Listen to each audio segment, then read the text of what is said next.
This is the sixth in a series of presentations designed to address challenges related to being a student athlete dealing with COVID.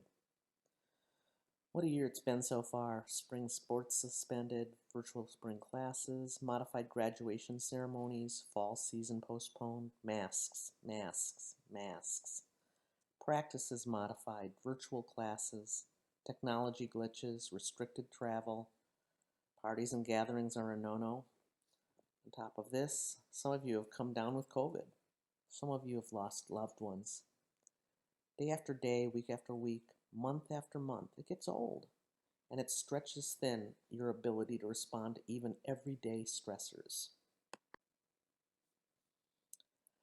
On top of the continuing frustrations, anytime something else happens, you might be asking, how can I deal with one more thing? You've already dealt with so much. Things like testing positive for COVID, canceled practices and competitions, teammates acting irresponsibly and in danger of being exposed, Zoom failures and injuries just make matters worse. What kinds of emotions have you been experiencing? Anger, frustration, regret, sadness, embarrassment? Have any of you lost control of your emotions? When this happens, we often make matters worse. So, what can you do? Here's a chart that represents 6 different types of coping skills: self-soothing, distraction, opposite action, emotional awareness, mindfulness, and crisis planning. This session will examine some strategies you can use to deal with these emotions in a way that doesn't cause harm to yourself or others. You can use these suggestions to build a coping toolkit. Self-soothing is a strategy that relies on your 5 senses to help you cope with feelings that are on the verge of being out of control. Each of these strategies can help provide comfort, calm you, or take your mind off what is causing you stress. So the first self-soothing sense is something to touch. That could include a stuffed animal, a stress ball, fuzzy blanket. What can you carry around with you or have on hand when you need it? Now, obviously not the fuzzy blanket. You can have that in your apartment or room. But what can you have on your in your pocket or in your purse or in your backpack, so when things are really going crazy, you can just pull it out and get some comfort out of it. The second self-soothing sense is something to hear. Something to hear is create a playlist that calms you. Download ocean sounds or nature sounds. Load it on your phone or computer so you always have access. Another self-soothing sense is something to see. So, a picture of someone you know who is there for you no matter what. A picture of your favorite place that brings you peace. Create a screensaver on your phone or laptop. Hang the photo in a prominent place where you can look at it when you need to be reminded of a calming influence or place. By the way, that's Fern. She's a beagle. Something to taste. Mints, tea, something sweet and chewy. Just don't overdo it. Carry these things in your backpack, or find a tea that's soothing and keep it in stock.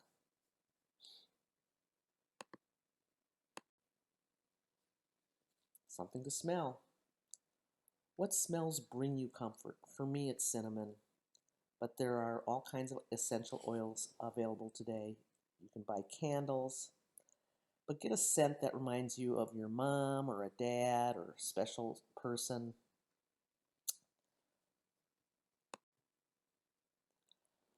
A second means of coping is distraction. Sometimes it makes sense just to take your mind off the problem. But remember, this is just something you do for a little while. Spending 6 hours playing Call of Duty probably is a bit too long if you're stressing about that upcoming exam or a paper that's due. So distractions include things like doing puzzles, reading, coloring, crafts, playing a musical instrument, watching a movie. And you can download and print coloring pages. They're a really great distraction, and you don't need to be artistic to let yourself escape and calm down for just a little while. I've included a link for accessing coloring pages on the Session 6 link sheet, and there's lots of research that supports just doing a little bit of coloring can really take your mind off of what's bothering you for a little while till you get things under control. The opposite action coping skill is doing something opposite of your impulse that's consistent with a more positive emotion. In other words, if you're feeling angry, do something that makes you feel at peace. If you're feeling regret, do something that makes you feel proud. If you're feeling sad, do something that makes you feel happy. One kind of opposite action coping is using affirmations and inspirations. This involves looking at or drawing inspirational statements or images. Perhaps read inspirational stories that inspire hope instead of dread. And I've included a link on the Session 6 links page to a site that provides many inspirational, motivational, and funny short stories to change negative feelings to positive feelings. There are even adult coloring sheets with inspirational messages so you can color and post on your wall or door. You'll find that some inspirational coloring sheets are available on the coloring sheet link that I've included this week.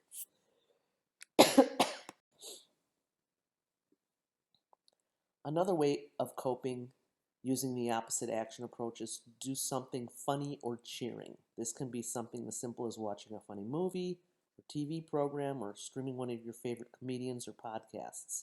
Using humor is a great way to relieve some of the angst that seems to be felt right now.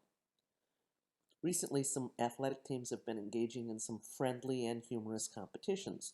One is called the Game Face Challenge. Who can find and post their own funniest looking face from photos taken during competition? If your teammates haven't already started this, I challenge you to do this. Another fun activity is called the TP Challenge, which is somewhat appropriate since when COVID first caused shutdowns, TP became somewhat difficult to find on store shelves. For this challenge, student athletes videotape themselves juggling a roll of toilet paper with their feet, kind of like hacky sack, to see who can reach the highest number of kicks before the TP hits the floor.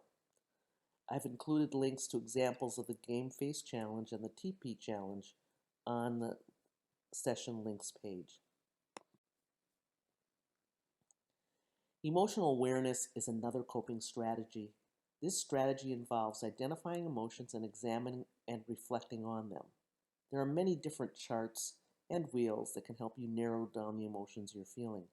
I've included one on this slide and have provided a link on the Session 6 links page so you can check it out more closely. But once you've identified the emotions you're feeling at any given time, you can write about it in a journal or draw a picture to represent how you're feeling. And this helps you to really process what you're feeling. And a lot of times when we get it out on paper or in a drawing, we feel better. Mindfulness is the process of centering and grounding yourself in the present moment. Strategies that enable you to practice mindfulness include meditation, recordings, and using cues or objects like rubbing a smooth stone to center your thoughts. In a later slide, I'll share a simple meditation technique and include a link on the Session 6 links page. The crisis plan is the sixth coping strategy that was identified. We covered how to handle a crisis in Session 5. But today I want you to think about if you do get to that point, or if you see a friend get to that point, what is your plan going to be? Have your crisis plan in place. Who are you going to call for support if coping skills aren't working? Which teammate might you call if you want help making a counseling appointment or going to the coach?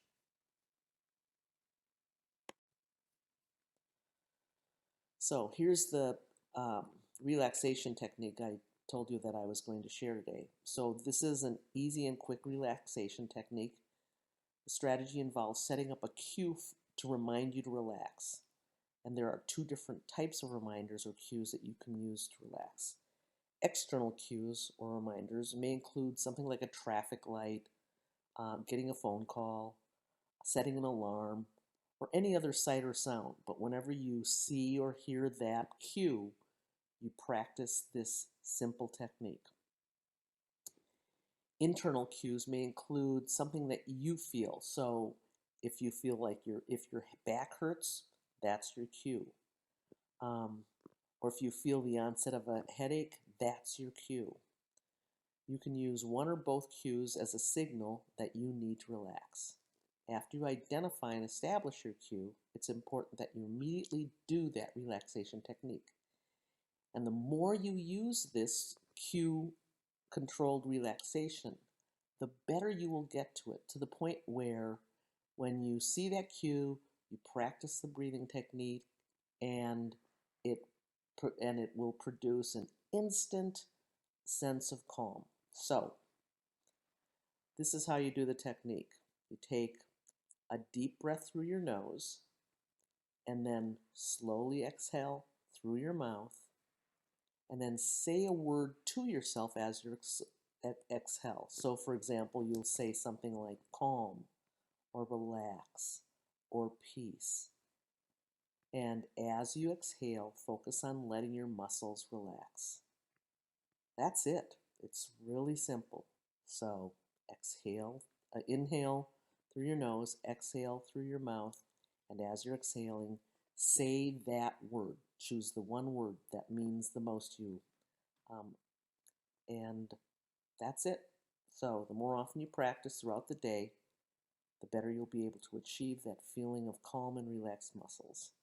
And remember to practice it each time you hear your external cue or feel that internal cue that you need to relax.